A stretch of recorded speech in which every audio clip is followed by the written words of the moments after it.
What's up, Wargamers?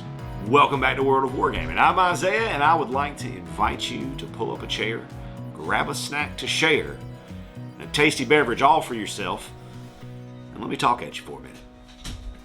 Today, I'd like to talk at you about this, Vyrmhack. This is a fairly inexpensive game that I stumbled across on Wargame Vault. I bought it because it was fairly inexpensive and because it had cool cover art. And after reading it several times, I'm not entirely sure what it is or how to use it. I mean, I understand what it is and how it works. I'm not exactly sure how to use it. I have some ideas, and if you're familiar with the game, maybe you can share what you do with it. But either way, let's talk about it. So first off, as I mentioned, I absolutely love the art in this book. It's just that phenomenal black and gray, cross-hatched and stippled type of work. Same thing that I loved about the artwork in Idols of Torment from Jeremy over at Black Magic Craft. So this is billed as a small-scale war game with RPG elements that could be used with existing role-playing or wargaming scenarios. And that was kind of a hook for me because I thought it would be really cool to take some of the D&D modules that I have laying around that me and my group kind of, fell apart before we ever got to play them, and kind of play through those as wargaming scenarios. The book itself does not have any type of scenario in it, which I think is kind of a little bit of a letdown. I feel like he could have thrown me a couple before turning me loose to the wolves to fend for myself to get a feel for the game, but that's okay. Not a huge deal. Again, I bought it to kind of use those other things anyways, but it would be nice if it had a couple, just one or two or three or six. I think 6 is a good number, but a couple of basic scenarios. It also doesn't tell you what size of a board you need if you're playing it as a war game. So I guess in that scenario, you would use whatever the native game board sizes are. So whatever game you took the scenario from, use that board size. I think that I will probably go for something like playing it on a 2x2, maybe a 3x3, because that's just kind of the honey hole size for most skirmish games. Especially, I think 2x2 might be good. In the book, it's a lot of things are written as if they're in an RPG. To elaborate on that, for example, measurement in the book is written in terms of 5 feet increments, much like D&D 5th. It's on 5th edition now. And 5 feet is an inch or a space on your grid. I don't love that. But I've played the RPG, so I'm kind of familiar with doing that transformation in my head. I don't know that would be great for someone new to wargaming. That might be an extra thing to catch them up or throw them up. We then come to the characters. Each will have its level, its vitality, which is its physical health, its stamina, which is its mental exertion, of strength, which is for constitution, resilience, used for melee attacks, carry weight, that kind of thing. Dexterity, which is a measure of your agility, speed, and accuracy, is used for ranged attacks, dodging, feats of agility, that kind of thing. Wisdom is your mental fortitude, knowledge, and guile. Sonic boom, I say. It's used for casting your spells, finding secrets, resisting magic, or fear. Background are words and phrases. A background is your background, and traits are positive and negative things that your character has. Character creation is mostly a single page. There's some charts and other things on the 3 following pages, but that's all like your equipment and the odds and ends that you need. We'll talk about that separately. I will mention how leveling works. So anytime you survive, you gain a level. You get a D6 worth plus your level added to your vitality. Or that's your new value. You don't add it to it. That's your new value. You can do +1 to strength, dex, or wisdom, and you may gain a random mutation. And there's quite a few, there's different boons, good things that you can have, scars, and mutations. Not a huge selection of items listed, but it gives you example items. It leaves a lot of things very, very open-ended for you to kind of fill in the blanks on your own, which for an advanced gamer, I like that. I do like that it just kind of gives you some examples of things, and then you can flesh them out for your world as you see fit. I like that, but I don't think that's good, again, for new gamers. Next, we jump over to equipment, which is technically part of your character creation, but there are some things on this page that I very much want to discuss. For example, the way armor works, I really, really like this. So your armor takes up 2 inventory slots each piece. Your inventory is your strength plus... It's strength +1. I found it. I don't know. That just my brain went straight to like Forbidden Song with, no, that's not right. Strength +1 is your inventory. Armor takes up 2 slots. When you're hit with a weapon, you can subtract 1 damage for each piece of unbroken armor that you have.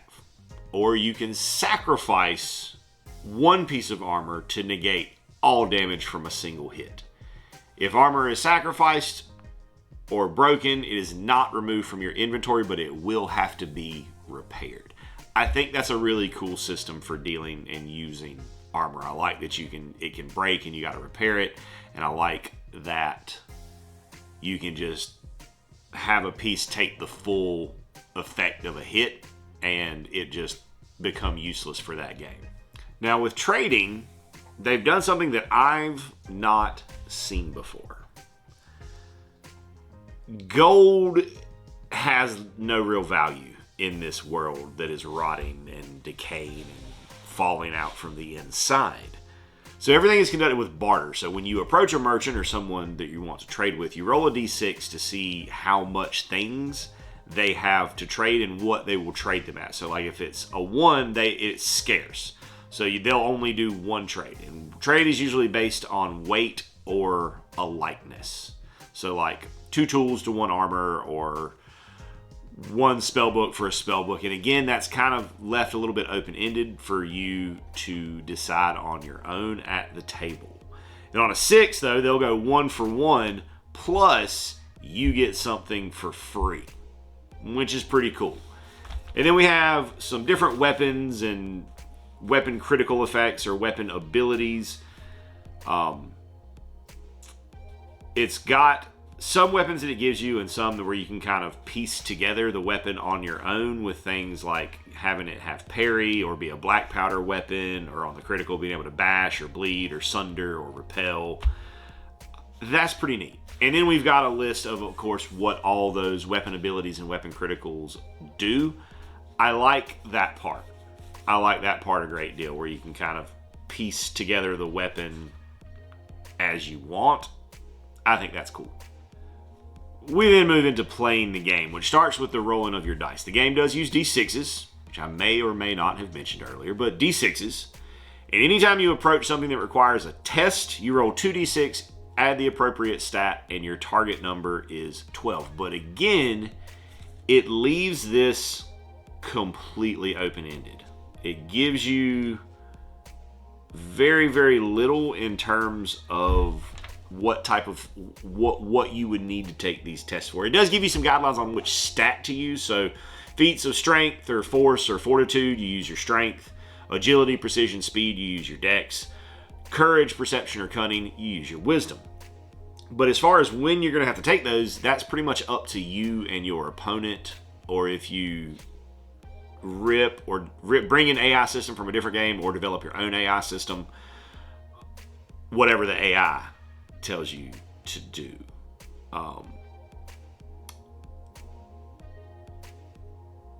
I like that. It can create some very interesting dynamics in the table and things that can happen because you can do pretty much anything, much like in a TTRPG, as long as you're willing to deal with the consequences of failure. So when you roll, if you roll doubles and it is a success, it is a critical. If you roll doubles and it is a failure, it is a critical failure. A double 6 is always a success. A double 1 is always a failure. If you roll advantage or disadvantage for whatever reason, that works exactly like you would think it would if you're coming from TTRPGs. If you have advantage, you roll twice, take the highest. If you have disadvantage, you roll twice and take the lowest. We have actions. You get one action per turn unless you meet certain circumstances. So you can move, which is 30 feet, so 6 inches, because 5 feet is an inch. So the base move is 6 inches, or you can climb 3 inches, or you can swim 3 inches. You can charge, or then there's charging, which is if you end your movement within striking distance of an opponent, you can make a free attack. You can make one free attack. You can attack or fire a weapon. You can disengage, which is how you step out of melee. However, your opponent can spend 1 stamina to make an attack against you, like an attack of opportunity, before you step away. You can cast a spell or use a magic item, or you can pick up and or use an item. Now, if you have open or unfilled inventory slots, you can make 1 additional action because you're not burdened, basically. The game has a mechanic called burning stamina. So you may choose to spend stamina to perform additional actions. You can mark 1 stamina on your sheet each time you do this, and you may do it a number of times on your turn equal to your level. Accrued stamina is removed at the end of each encounter, and if a character has more marks on their stamina than they have vitality, they are knocked out. So that's kind of a cool mechanic. So you could essentially kind of just go all out berserk, all in on a model or an objective or something like that. And the character may have a price to pay for that, but okay, you got it done though. So it kind of provides you the opportunity to make a trade-off or to get a little bit extra in, and I like that. I think that's neat. So then we come to melee, which is the bread and butter of any kind of fantasy game, usually. And I like the system. So you start off, attacker and defender both roll their strength. If the attacker is higher, it's a successful hit, they deal damage. If the defender is higher, it dodges or deflected or just misses. If they are equal, if it's a tie, both sides get to roll for damage. If either side is unarmed for whatever reason, the opposing side rolls at advantage. Now, if the defender wins, if the defender is higher, they may choose to burn a stamina to immediately make a counterattack and inflict a hit on the attacker. That's pretty cool. And I think with doing that, it would just automatically hit. You can just paying the stamina to automatically hit, so you would then roll your damage. We have flanked. So if you are attacked by multiple opponents, the defense is at a disadvantage. We next have range for your bows and black powder or whatever you happen to have. So obviously you have to have line of sight. You have to have range. Both models roll their dex and level if relevant skill. If the attacker is successful, he hits. If the defender is successful, he doesn't. If the defender is in cover or in melee, they get to roll at advantage. We come to damage. So successful hits, roll damage for whatever the weapon's damage is, and subtract it from the opponent's vitality. Critical hits deal maximum damage and apply the weapon's critical effect, whatever that may be. We've already discussed armor, so we're not going to do that again. We're going to move over to casting spells because, my friends, I did not ask how big the room was. I said I cast Fireball. Casting a spell is an action, and unless stated otherwise, each spell lasts 10 minutes. Now, as of recording this, I have not been able to find how long that converts to in game time. Is that till the end of the turn? Is that till the end of the game? I'm still hunting the answer to that. Hopefully I find it. Some spells will allow a save to avoid harm, usually going to be a wisdom save, and there are two main kinds of spells. Sorceries, which require a spellbook and wisdom roll, and miracles, which require fealty and favor from a deity to perform. So you've got kind of your spellcasters and your cleric casters. We then move into exploration. So there is a blurb here about time and travel, but it doesn't give me information on what I needed to know as far as spellcasting goes. But on average, they can travel 12 miles per day on open land or 6 miles a day through rough terrain.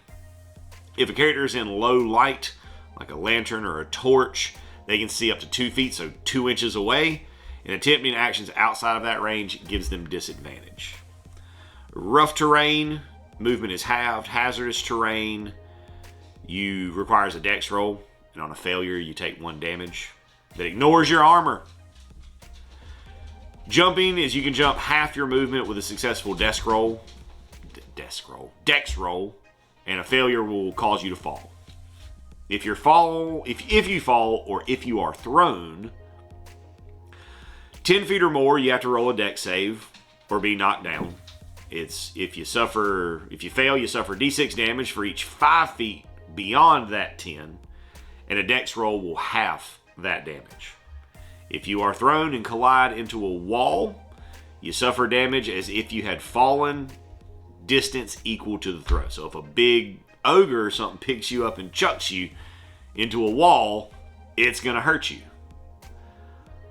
We have wandering encounters, which is unless you are in a place of security or isolation, there is a 50% chance that something stumbles across your path each day. We have reaction rolls, which is anytime you stumble across a random creature or traveler, you have to roll to see what their demeanor or mood towards you is. So we have friendly, indifferent, hostile. You may roll wisdom to try to improve their reaction 1 tier.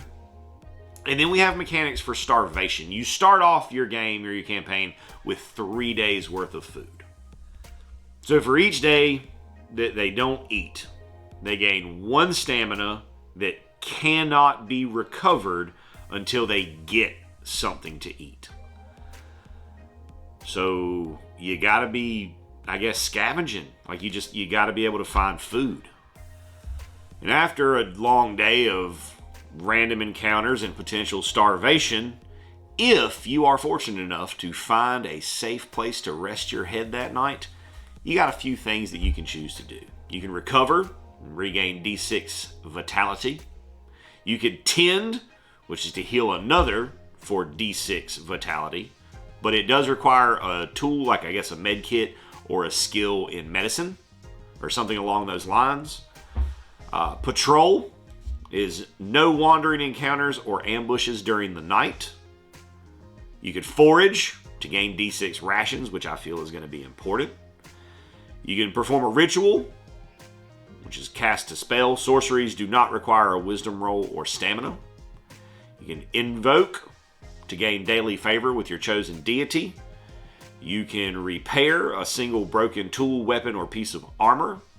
Or you can craft to create a simple mundane object, a simple tool, or ammunition. It does, however, require the tools to do so or the necessary skill. And that's each character. Each character gets to choose a thing to do.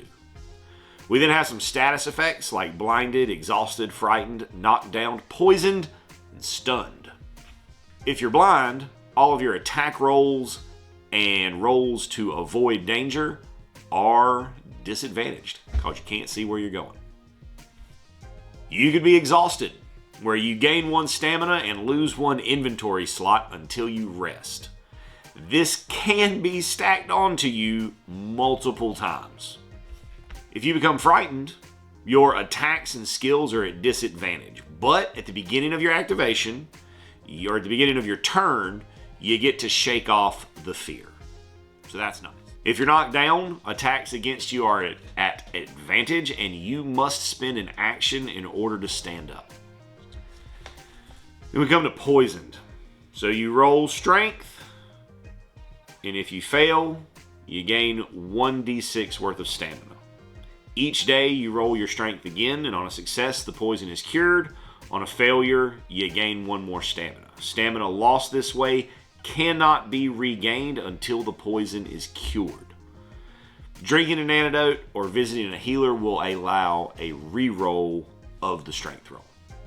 And if you become stunned, you lose 1 action at the start of your turn to shake off the effect.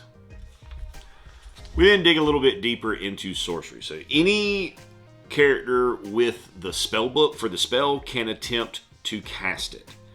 You can cast it again on the same day, but it costs an additional stamina for each cast. So the second cast is 2 stamina.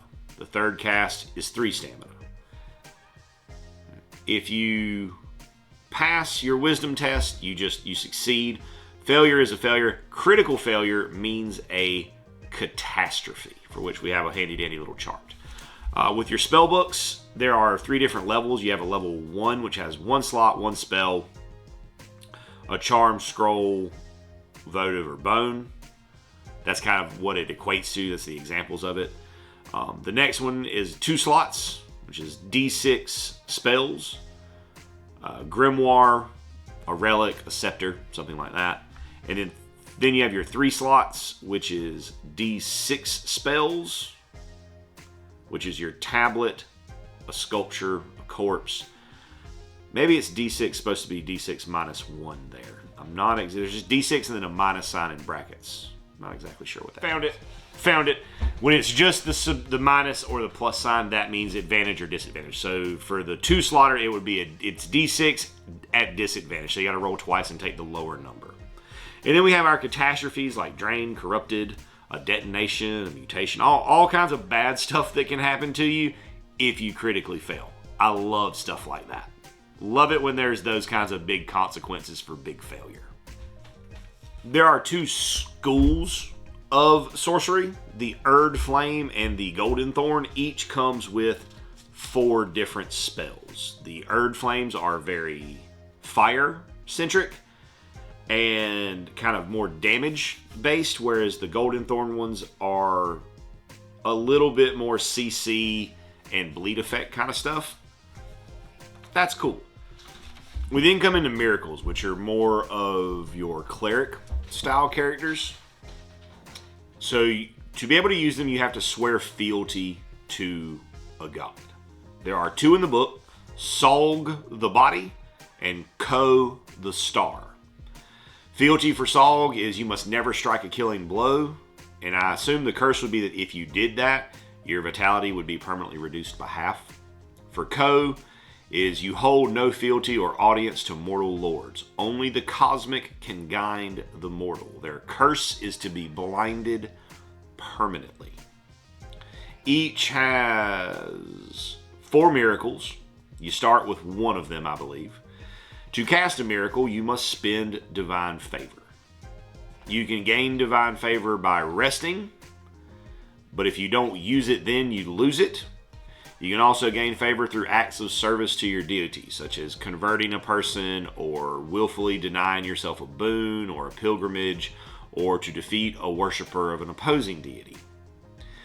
Each time you survive an adventure, you may forego your additional level and advancement, and instead you can gain an additional miracle from your deity.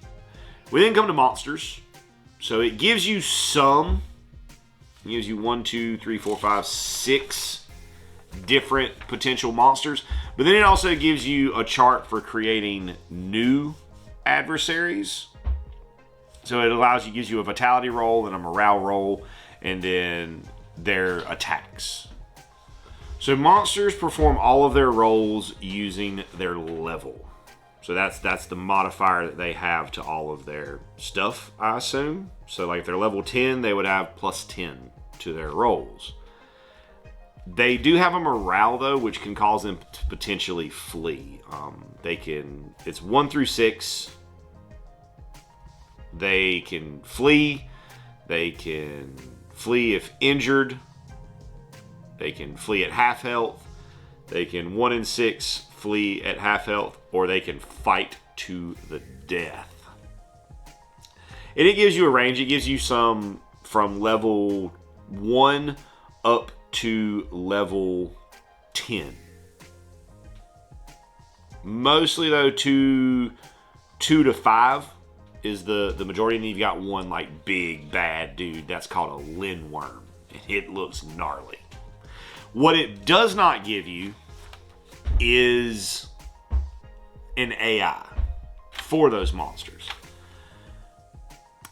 And that may have been on my end. I thought that I had seen that it could be used for solo play, and it can, because it's very, very easy to just take an AI from another game and implement it into what you're doing.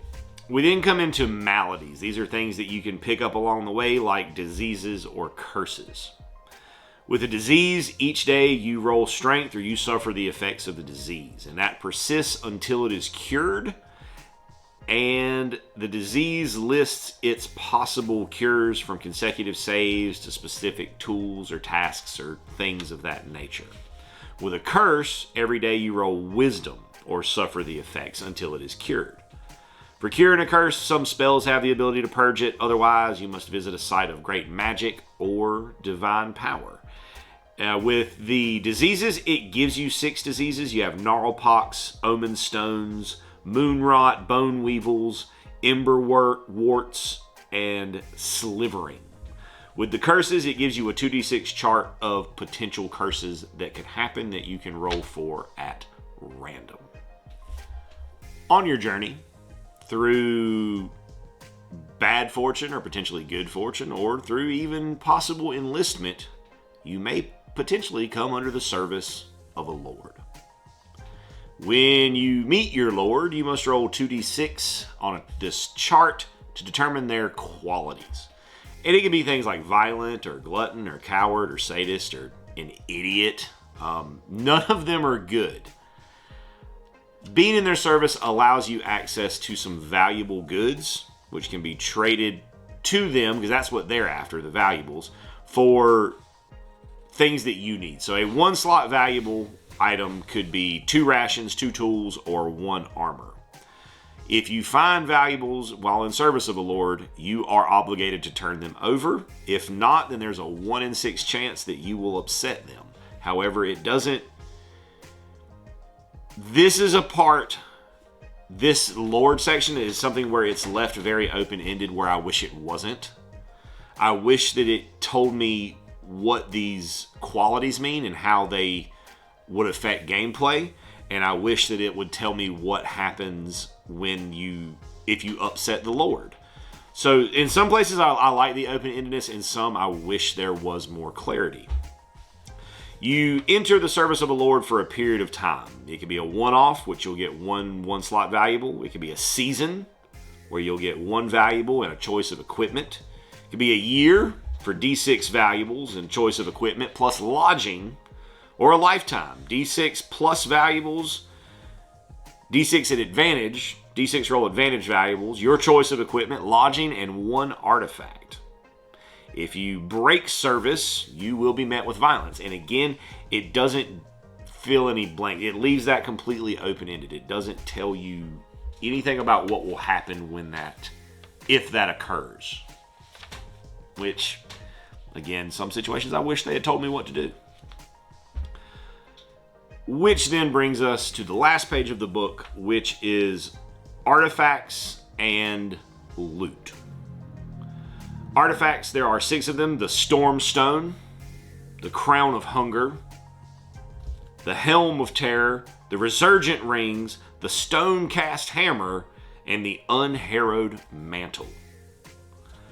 With regular loot, each adversary is usually going to be carrying or guarding a single piece. And it's a 2d6 chart that you roll on, and it can range from something like a tool, something to eat, or something potentially very valuable.